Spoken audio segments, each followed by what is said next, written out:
कहते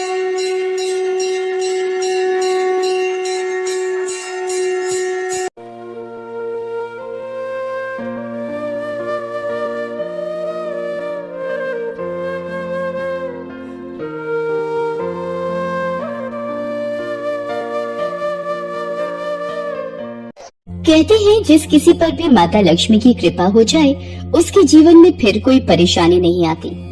माता लक्ष्मी स्वास्थ्य, संतान, धन, वैभव तथा सौभाग्य प्रदान करने वाली देवी हैं। वो जब किसी मनुष्य पर अपनी कृपा दृष्टि डाल देती हैं, उस मनुष्य का जीवन सफल हो जाता है।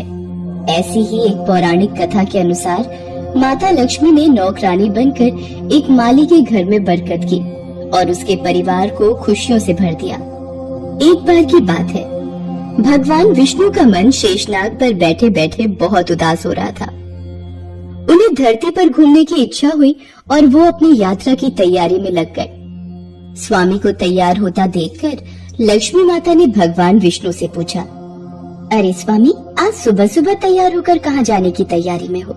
देवी लक्ष्मी, पता नहीं मन कुछ उदास है, इसलिए मैं धरती लोक पर भ्रमण करने जा रहा हूँ। हे देव, आप धरती पर भ्रमण के लिए जाएंगे तो आपके बिना मेरा मन भी नहीं लगेगा। क्या मैं भी आपके साथ धरती लोक पर भ्रमण के लिए चल सकती हूँ?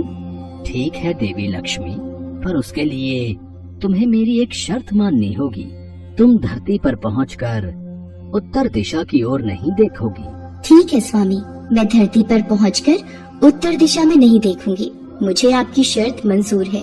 भगवान विष्णु की इस शर्त से माता लक्ष्मी सहमत हो गई और प्रातःकाल होते ही माता लक्ष्मी और भगवान विष्णु धरती पर पहुँचे। उसी समय सूर्य उदय हुआ था। रात बरसात होकर हटी थी। चारों ओर हरियाली ही हरियाली थी। धरती की सुंदरता को देखकर माता लक्ष्मी अत्यंत प्रसन्नचित हुई और भगवान विष्णु को दिया वचन भूल गई। माता लक्ष्मी धरती को देखती देखती कब उत्तर दिशा की ओर देखने लगी, उन्हें पता ही नहीं चला। धरती का वातावरण देखने में कितना मनमोहक है और वो फूलों से भरा खेत। ये तो कितने सुंदर फूलों से सजा हुआ है। मैं ये फूल यदि तोड़ लूं? उत्तर दिशा में माता लक्ष्मी को एक बहुत ही सुंदर फूलों का खेत नजर आया और उसी तरफ से खुशबू के साथ बहुत ही सुंदर सुंदर फूल खिले थे। ये एक फूलों भरा हुआ खेत था। माता लक्ष्मी बिना सोचे समझे उस खेत में चली गई और एक सुंदर सा फूल तोड़कर ले आई। जब माता लक्ष्मी भगवान विष्णु के पास वापस आई तो भगवान विष्णु की आंखों में आंसू थे। ये देखिए स्वामी, कितना सुंदर फूल है। अरे स्वामी, आपकी आंखों में ये आंसू क्या हुआ? स्वामी, क्या मुझसे कोई गलती हुई है? बताइए स्वामी। देवी लक्ष्मी, आप मेरा वचन याद नहीं रख पाई। शर्त के अनुसार आपको उत्तर दिशा में नहीं देखना था और साथ ही साथ आपको ये भी सोचना था कि किसी की कोई भी वस्तु को कभी भी किसी से बिना पूछे नहीं लेना चाहिए। स्वामी, मुझसे भूल हो गई, मुझे क्षमा कर दीजिए। देवी लक्ष्मी, आपने जो भूल की है उसकी सजा आपको जरूर मिलेगी। जिस माली के खेत से आपने बिना पूछे फल तोड़े हैं, ये भी एक प्रकार की चोरी है। इसलिए देवी लक्ष्मी, आप 3 वर्ष तक माली के घर में रहेंगी। इसके बाद मैं स्वयं आपको वैकुंठ वापस बुलाऊंगा। जैसी आपकी आज्ञा स्वामी। माता लक्ष्मी ने चुपचाप सिर झुकाकर वचन स्वीकार किया और भगवान विष्णु वैकुंठ लौट गए। माता लक्ष्मी ने गरीब लड़की का रूप धारण कर लिया। खेत के मालिक का नाम माधव था। माधव की पत्नी 2 बेटे और 3 बेटियां थीं। सभी उस छोटे से खेत पे काम करके किसी तरह से गुजारा करते थे। खेत के पास ही माधव की झोपड़ी थी। माता लक्ष्मी माधव की झोपड़ी पर जाती हैं। माधव लड़की को देखकर पूछता है, तुम कौन हो और इस समय तुम्हें क्या चाहिए? मैं तुम्हारी क्या मदद कर सकता हूँ? मेरा नाम लक्ष्मी है। मैं एक गरीब लड़की हूँ। मेरी देखभाल करने वाला कोई नहीं। मैंने कई दिनों से कुछ भी नहीं खाया। मुझे कोई भी काम दे दो और मैं तुम्हारे घर का काम भी कर दिया करूंगी। बस मुझे अपने घर में एक कोने में आसरा दे दो। माधव बहुत ही अच्छे दिल का आदमी था। उसे लड़की पर दया आ गई। वो लड़की से बोला, देखो बिटिया, मैं तो बहुत ही गरीब माली हूँ। मेरी कमाई से मेरे घर का खर्च बड़ी मुश्किल से चलता है। लेकिन अगर मेरी 3 की जगह 4 बेटियां होती तो भी मैंने ही गुजारा करना था। जैसा रूखा सूखा हम खाते हैं वही खिला सकता हूँ। यदि तुम मेरे यहाँ यही रूखा सूखा खाकर खुश रह सकती हो तो अंदर आ जाओ। आपने मुझे अपनी झोपड़ी में शरण दी, आपका बहुत बहुत शुक्रिया। माता लक्ष्मी 3 साल माधव के घर पर नौकरानी बनकर रही। जिस दिन माता लक्ष्मी माधव के घर आई थी, उसी दिन से ही माधव को इतनी आमदनी हुई कि उसने एक गाय खरीद ली। अजी, ये नई गाय खरीद लाए, ये तो बहुत अच्छा हुआ। आज तुम्हारी आमदनी बहुत अच्छी हुई। सरला, सब माता लक्ष्मी की दया है। माधव, मैंने कोई चमत्कार नहीं किया। ये सब तुम्हारे दयालु स्वभाव का ही फल है जो आज तुम्हें प्राप्त हुआ है। तुमने तो मुझे एक गरीब लड़की समझकर अपने घर में शरण दी है।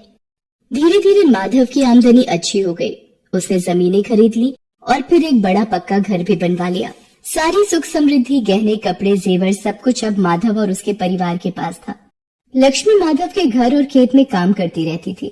एक दिन माधव ने सोचा, मुझे ये सब इस लड़की लक्ष्मी के आने के बाद मिला है। जब से ये मेरे घर आई है मेरी किस्मत ही बदल गई है। माधव लक्ष्मी के बारे में सोच में ही था कि एक दिन जब वो अपने खेत से काम खत्म करके घर आया तो अपने घर के सामने द्वार पर एक देवी स्वरूप गहनों से सजी एक लड़की को देखकर हैरान रह गया। उसने ध्यान से देखा। अरे, ये तो मेरी मुंह बोली बेटी यानी लक्ष्मी है क्या? ये तो साक्षात माता लक्ष्मी है। सरला, सरला, बच्चों के साथ बाहर आओ। माता लक्ष्मी स्वयं हमारे द्वार पर आई है। माधव का पूरा परिवार बाहर आ गया। सब हैरान होकर माता लक्ष्मी को देख रहे थे। माता लक्ष्मी, हमें माफ करना। हमने अनजाने में आपसे अपने घर और खेत का काम करवाया। माता, हम आपको पहचान नहीं पाए। हमसे ये कैसा अपराध हो गया। माता, हम सबको क्षमा कर दो। माधव, तुम बहुत ही नेक दिल और दयालु व्यक्ति हो। तुमने मुझे आश्रय दिया, 3 साल तक अपनी बेटी की तरह रखा। इसके बदले मैं तुम्हें वरदान देती हूँ कि तुम्हारे पास कभी भी खुशियों की और धन की कमी नहीं रहेगी। तुम्हें सारे सुख मिलेंगे जिसके तुम हकदार हो। माधव को और उसके परिवार को आशीर्वाद देकर माता लक्ष्मी अपने स्वामी भगवान विष्णु के द्वारा भेजे रथ में बैठकर बैकुंठ चली जाती हैं। माधव और उसका परिवार हाथ जोड़कर माता लक्ष्मी का गुणगान करता है।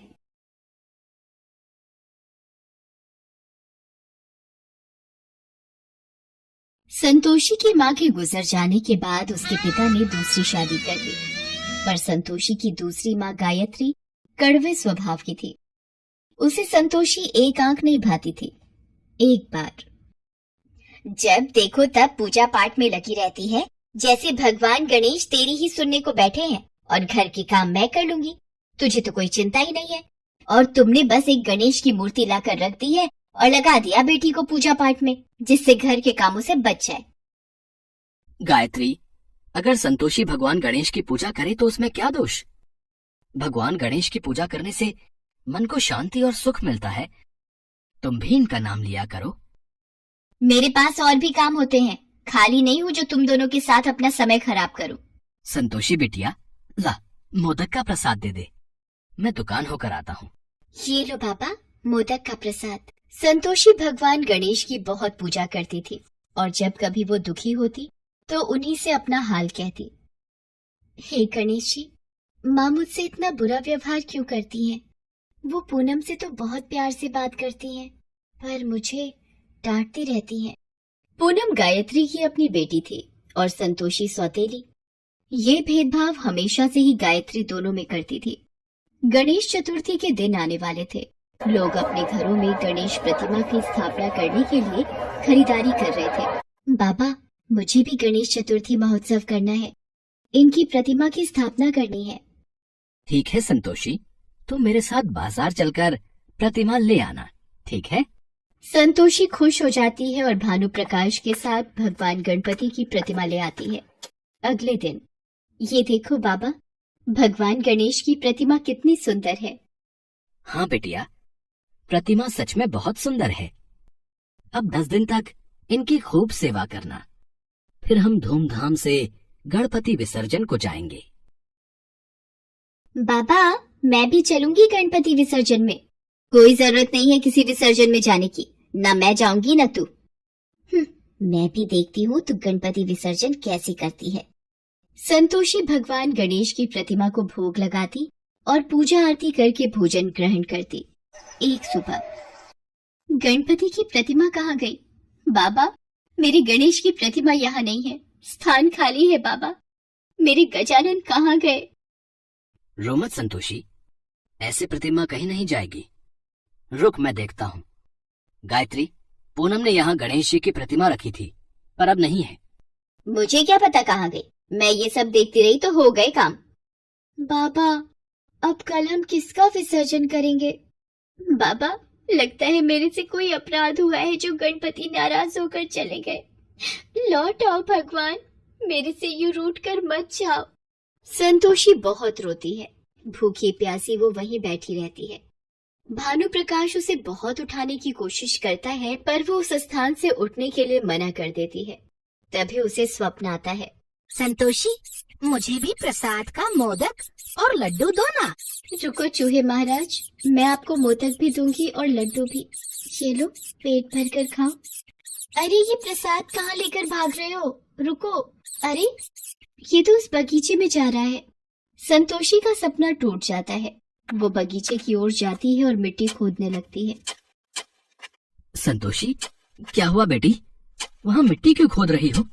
बाबा, चूहा प्रसाद के मोदक और लड्डू लेकर यहाँ मिट्टी में चला गया, उसे निकाल रही हूँ। संतोषी जैसे ही मिट्टी खोदती है, संतोषी और भानु प्रकाश हैरान रह जाते हैं। बाबा, गणेश जी की प्रतिमा मिल गई, देखो। गणेश जी की प्रतिमा यहाँ बगीचे में कैसे? और ये हुआ कैसे? बाबा, अभी थोड़ी देर पहले सपने में एक चूहा मेरे पास आया और प्रसाद लेकर यहाँ भाग आया, और यहाँ मेरे गणेश की प्रतिमा मिल गई। गणपति बप्पा मोरिया, मंगल मूर्ति मोरिया। हे मेरे देवा, संतोषी पर अपना आशीर्वाद हमेशा बनाए रखना। अगले दिन संतोषी और भानु प्रकाश श्रद्धा भाव से गणपति विसर्जन करते हैं। जब वो घर वापस आते हैं, हे भगवान, मेरे पेट का दर्द नहीं जा रहा। जानलेवा दर्द है, कोई कुछ करो। गायत्री, डॉक्टर ने जो दवाई दी है वो तुमने खा ली है ना? अब आराम आ जाएगा तुम्हें। गायत्री का पेट दर्द बंद ही नहीं हो रहा था। सुनो जी, दर्द ठीक नहीं हो रहा, कुछ करो। भानु प्रकाश पास के हॉस्पिटल में भी दिखा कर आता है, पर सारी रिपोर्ट्स ठीक थी। गायत्री की बीमारी कोई समझ ही नहीं पा रहा था। दर्द से मेरी जान निकल रही है, मेरा दर्द बर्दाश्त के बाहर हो रहा है, मैं मर जाऊंगी जी। गायत्री, सब जगह तो दिखा दिया है, मैं क्या करूं? रिपोर्ट भी तुम्हारी कुछ नहीं कह रही। माँ, ये गणपति विसर्जन के प्रसाद का मोदक खा लो, पेट का दर्द ठीक हो जाएगा। इतने बड़े बड़े डॉक्टर देख चुके हैं, दवाइयाँ ठीक नहीं कर पाई और तू ये मोदक दे रही है। गायत्री, अगर संतोषी कह रही है तो थोड़ा मुंह लगा लो प्रसाद। गायत्री जैसे ही मोदक का टुकड़ा मुंह में लेती है, उसके पेट का दर्द बिल्कुल ठीक हो जाता है। ये कैसे हो सकता है? मेरे पेट का दर्द गायब हो गया। मैंने कभी भी भगवान गणेश पर विश्वास नहीं किया, पर आज उनके नाम का प्रसाद खाकर मैं ठीक हो गई, और मैंने उन्हीं गणेश भगवान की प्रतिमा को घर के बाहर मिट्टी में छुपा दिया ताकि संतोषी पूजा न कर पाए, और आज इसी के हाथों से प्रसाद खाकर मैं ठीक हो गई। गायत्री, तुमने हमेशा संतोषी को अपने से दूर रखा। तुमने गणपति महाराज की प्रतिमा को उनके स्थान से उठाकर मिट्टी में दबा दिया। शायद भगवान ने इसी बात का तुम्हें सबक दिया है कि कभी भी किसी के साथ बुरा बर्ताव मत करो। संतोषी गणेश की भक्त है, इसके हाथों तो पानी भी अमृत बन जाता है। संतोषी बिटिया, इधर आ मेरे पास, अपनी माँ को माफ कर दे। गायत्री संतोषी को गले से लगा लेती है। भानु प्रकाश और पूनम भी ये देखकर बहुत खुश होते हैं। गायत्री को अपनी गलती का एहसास होता है। सब मिलकर गणेश जी की पूजा करते हैं। गणेश चतुर्थी के उत्सव पर गणेश संतोषी के जीवन में खुशियां बिखेर जाते हैं। संतोषी की गणेश भक्ति का फल उसे प्राप्त हो जाता है।